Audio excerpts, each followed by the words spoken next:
very first church I was ever appointed to in 1976 was the New Moorfield United Methodist Church in New Moorfield, Ohio. I was still a student at United Theological Seminary in Dayton, Ohio. I first met with the Pastor Parish Relations Committee there on a Wednesday night, which was when their choir also met for practice. So I went in to meet the choir members, and after a bit, one of them spoke up and said, "What I want to know, Pastor, is what you say when you hit your thumb with a hammer." That was the first question I ever got as a young pastor. It was probably a test. He may well have asked other pastors the same question. I imagine he expected me to say something like, "Probably the same thing you do," or maybe just, "Ouch." My answer, however, seemed to surprise him. I replied by saying, "Thank God it was not a bigger hammer." I suppose I failed his test, but I wanted my response to be a sermon in a few words.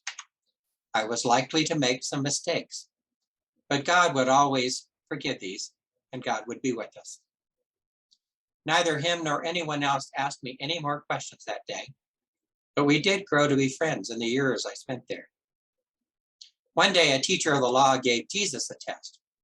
He had listened to Jesus speak and liked what he heard, but now he wanted to know how Jesus would respond to this question: of all the commandments, which is the most important? It was not really a trick question. Any child in synagogue could answer that one, as could every person standing there. The correct answer is found in Deuteronomy chapter 6, verse 5. Love the Lord your God with all your heart and with all your soul and with all your strength. It is part of the Shema. Hear, O Israel, the Lord our God is one. Love the Lord your God with all your heart, with all your soul, and with all your strength. Jesus gave exactly the answer that was expected, but then he added something else. The second is this: love your neighbor as yourself. There is no commandment greater than these. It too comes from the Old Testament, from the book of Leviticus, chapter 19, verse 18. The whole verse is a little longer. Do not seek revenge or bear a grudge against anyone among your people, but love your neighbor as yourself. I am the Lord. The love your neighbor part is found in other religions as well, going as far back as the writings of Confucius in the 500 BC era, who put it this way: love thy neighbor as thyself. Do not do to others what thou wouldst not wish to be done to thyself. Forgive injuries, forgive thy enemy. Be reconciled to him, give him assistance, invoke God on his behalf. If we also consider the words Jesus spoke in the Sermon on the Mount, do to others as you would have them do to you, as having the same meaning, then we can find many other examples as well. A lesser version of it is found in an Egyptian papyrus. That which you hate to be done to you, do not do to another. In India, it underlies the principle of dharma. One should never do something to others that one would regard as an injury to one's own self. In brief, this is dharma. Anything else is succumbing to desire. In Zoroastrianism, the religion of the Magi from our story of the Nativity, it is expressed as that nature alone is good, which refrains from doing to another whatsoever is not good for itself. Whatever is disagreeable to yourself, do not do unto others. In the Hadith, which is second only to the Quran in Islam, there is the story of how a Bedouin grabbed the stirrup of his camel as Muhammad made ready to go and asked him, "Oh, the messenger of God, teach me something to go to heaven with it." He replied, "As you would have people do to you, do to them.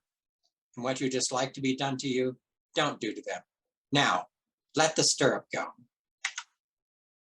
It was actually a fellow named Edward Stopsell, who in the year 1599 wrote, "Do unto others serves well," instead of other things that have been called golden rules. A few years later, an Anglican theologian, Charles Gibbon, actually started calling do unto others the golden rule. And so we know it now. The golden rule is truly found in most religions, and even inscribed into law to some degree or another in most cultures as well. The principles that are shared in both love your neighbor as yourself and the golden rule, do to others as you would have them do to you, are these. The first is the reciprocal principle. If you want to be treated a certain way, then you should treat others in that way. In theory, if everyone follows this rule, then everyone is treated well. It's kind of the opposite of an eye for an eye, creating a more positive result. No one gets hurt if no one is doing any hurting. Justice is still implied, but it is reversed into a positive way of living and relating to everyone. If only this revised rule were enough to ensure good human behavior. In practice, it actually works no better than the other one. As someone has noted, following the golden rule requires a saintly, unselfish disposition to operate with a utopian world to operate in. Generally, in practice, however, the reciprocal principle still applies. If you do unto others as you would have them do unto you, it is much more likely that they will not ever be seeking an eye for an eye, and that they will treat you in a reciprocal manner. Revenge is a very human response, but so is treating others well, if they treat you that way. The words of Leviticus also specifically forbid revenge, at least among your people, but he was not clear about what you could do unto others who were not your people. It is safe to say, however, that Jesus intended to expand that circle. Secondly, loving your neighbor as yourself comes with a need to respect the dignity and worth of all people. That equality means it is never all right to mistreat someone because they aren't like you. No one is more and no one is less, and therefore, regardless of how they may have treated you in the past, no one is to be treated any differently by us than we might hope to be treated by them in the future.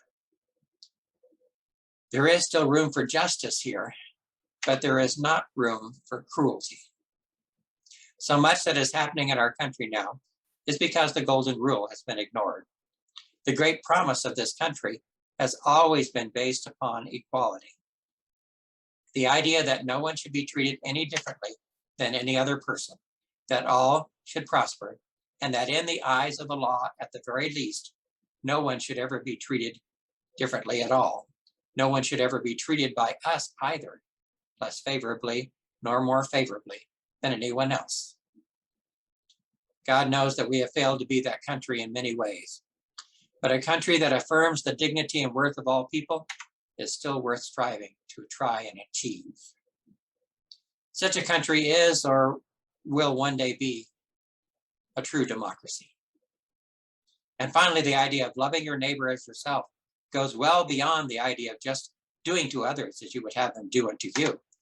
It requires of us deeds of love as well. It is not just reciprocal. It is meant to be who we are and what we do in every situation. It is totally independent of how someone may treat us. It is not just doing no harm.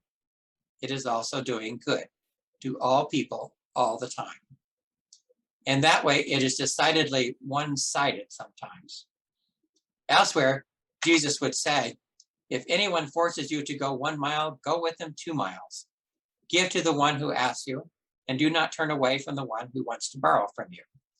You have heard that it was said, love your neighbor and hate your enemy. But I tell you, love your enemies and pray for those who persecute you. That goes well beyond the expectation for how we will treat others, which is implied in the book of Leviticus. It makes preemptive love the gold standard for our behavior. About 100 years before Jesus was born, a Jewish teacher named Hillel was asked by a Gentile to explain to him the meaning of the Torah while standing on one foot. In other words, make this short and simple. He replied by saying, what is hateful to you, do not do to your fellow. This is the whole Torah. The rest is the explanation. Go and learn. It is possible that the man who confronted Jesus with the question was familiar with the teachings of Hillel. He replied to Jesus, "Well said, teacher. You are right in saying that God is one, and there is no other but him. To love him with all your heart, with all your understanding, and with all your strength, and to love your neighbor as yourself is more important than all burnt offerings and sacrifices." And recognizing a kindred soul, Jesus told him, "You are not far from the kingdom of God." We enter the kingdom of God when we finally learn to love the Lord our God, who first loved us with all our heart and soul and mind, and when we also learn how to love our neighbor as ourselves. There is no commandment greater than these. On these two commandments, everything else depends. As for the hammer, well, if we are using it to hurt people, then I think it is time for us to put it down and start hugging those who are hurting. Be safe, and God bless you.